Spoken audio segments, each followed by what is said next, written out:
สวัสดีทุกท่านตอนนี้คุณพ่อก็กำลังแอมฝาอยู่ทุกท่านใกล้สำเร็จนะไม่รู้แผ่นจะพอหรือเปล่าถูที่ไทยเอาแผ่นไม้ฝาของเราก็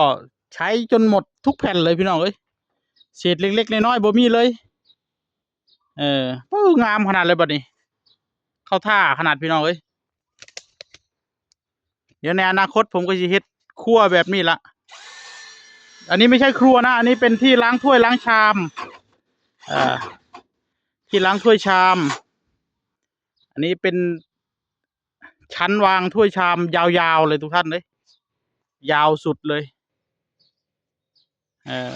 จุนะใส่ของใส่อะไรได้เยอะ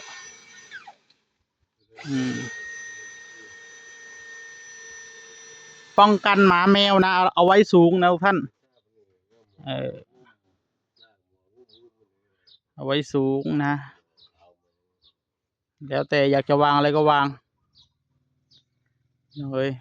คักขนาดเลยสวยงามใครเห็นก็อยากได้แบบนี้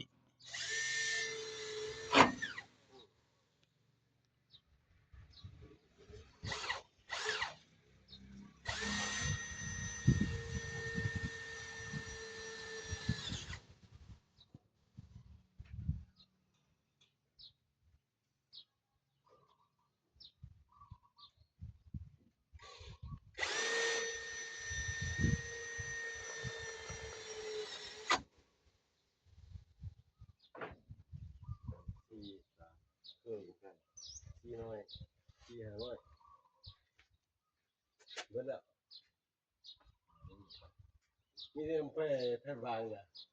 แผ่นบางอันน่ะแผ่นบางคนเลยแผ่นบางคนเนาะอันนี้อยู่ในป้านั่นเลยวันแล้วเก็บมาเลยแผ่นบางในป้านั่นอยู่แค่นึงนะ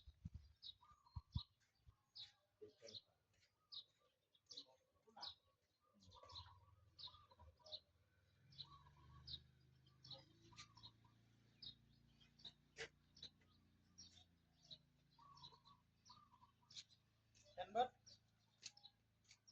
ตัวนี้ดิตัวนานี่ก็มันจะบอกแผ่นบางเอาลายเงามีเศษลายเงาแผ่นเบิดเอาเลยแค่นี้แค่นี้ยังเกินแผ่นบาง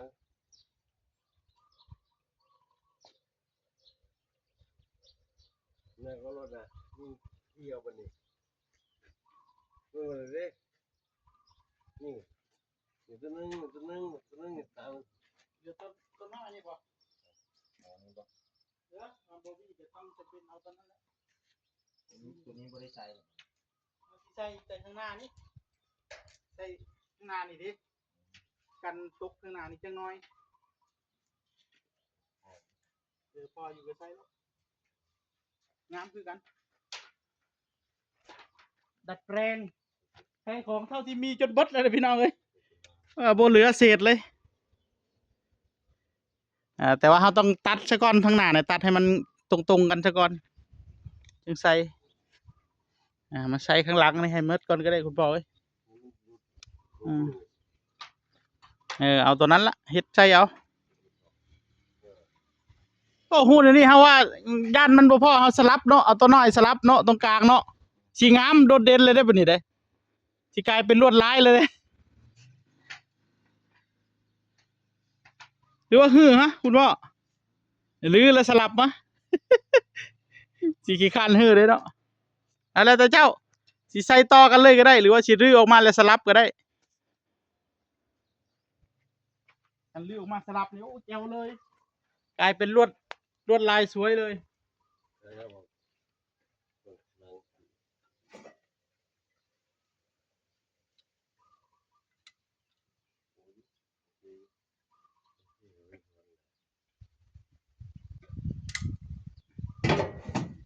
เอาเฮ็ดรถนะจะไรก็เอารถ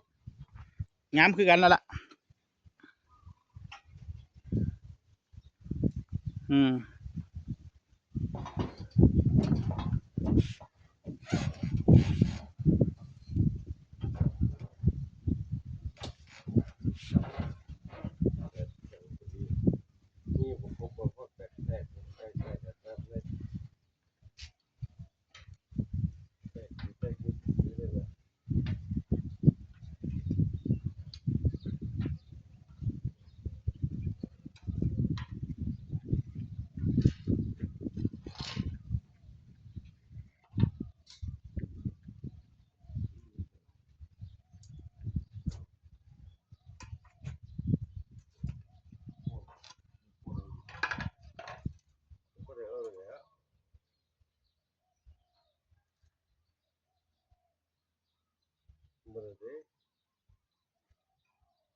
ที่วางที่สามอลังการเลยงาน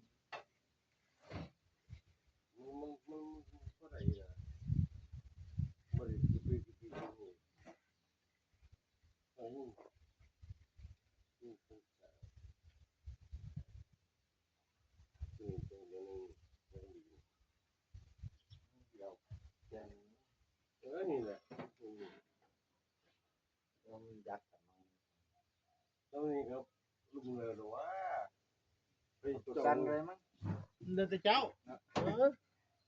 ยักษ์เลยตัวนี้ไป เขาไปจับเลย ถึงมีหลายแพทย์อยู่บ่มันพ่อกันอยู่บ่ พ่อ อันเอาซ้ำนั่นน่ะพ่ออยู่ เขาไปจับได้หรอ แล้วแต่มักเฮ็ดแนวใดเอารถ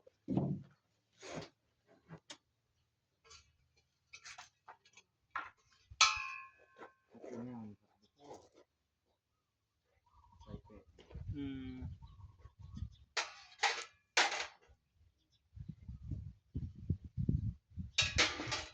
อลังการที่วางช่วยตามทำให้แบบใหญ่จุใจเลย นี่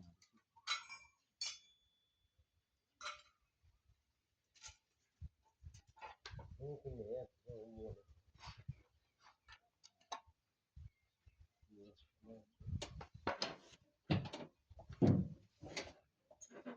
โอ้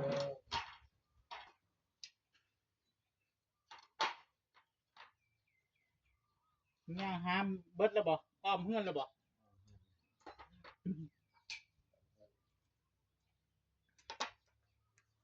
แผ่นตัวใหญ่ต้นอันนั้นก็บ่เหลือเลยเนาะ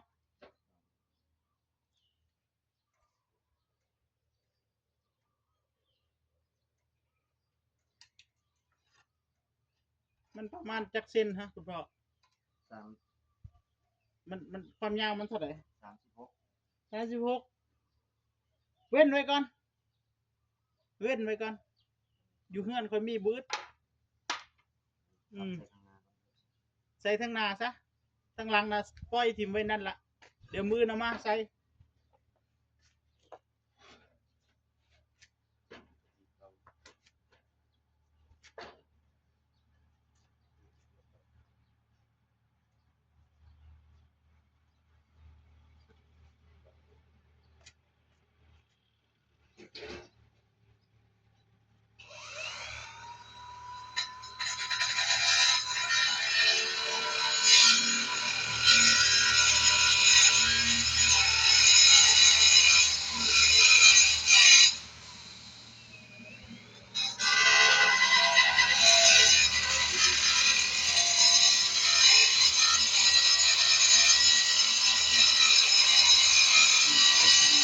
มันดีไปเลย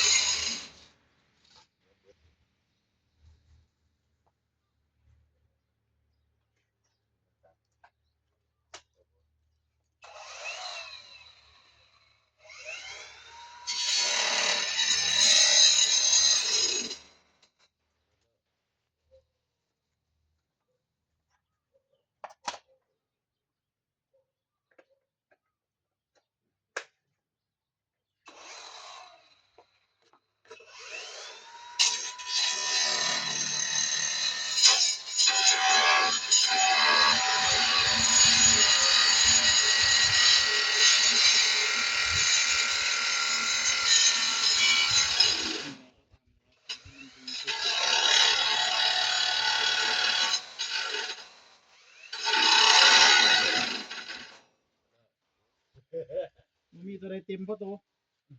ถ้าก็กินข้าวได้สบายแหละทาสีแล้วก็งามและทาสีชมพูบ่มาดูชุดเมียง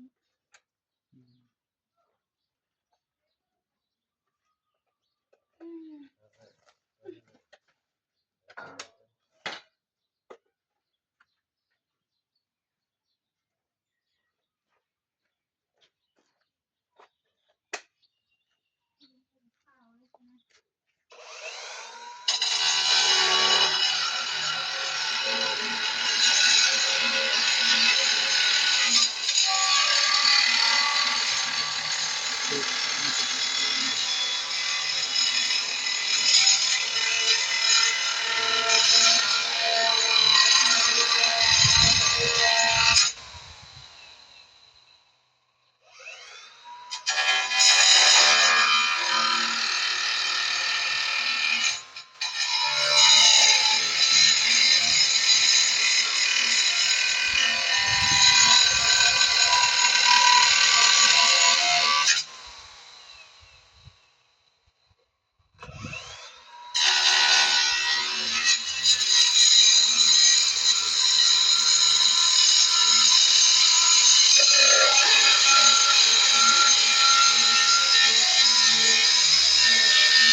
จะคิดได้เป็น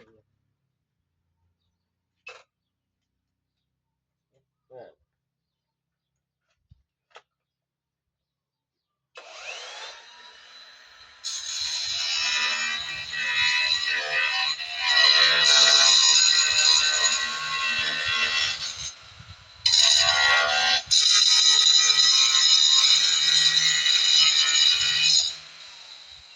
บัดนี้คิดได้หลาย เลขที่วางพูดตามอลังการขนาดนี้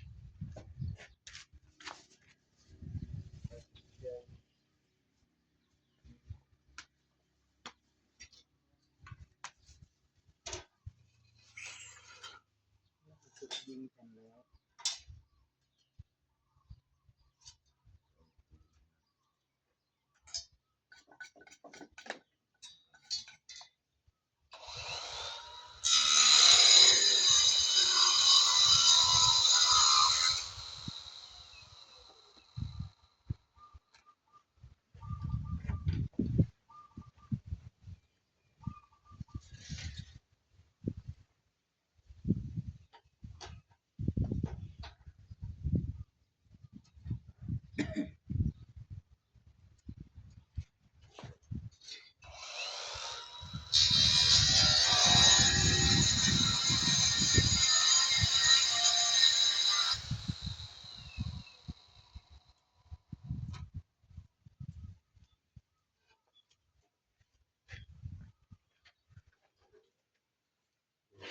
กันเล่นหมอไปเดือดข้ามลนถอดลน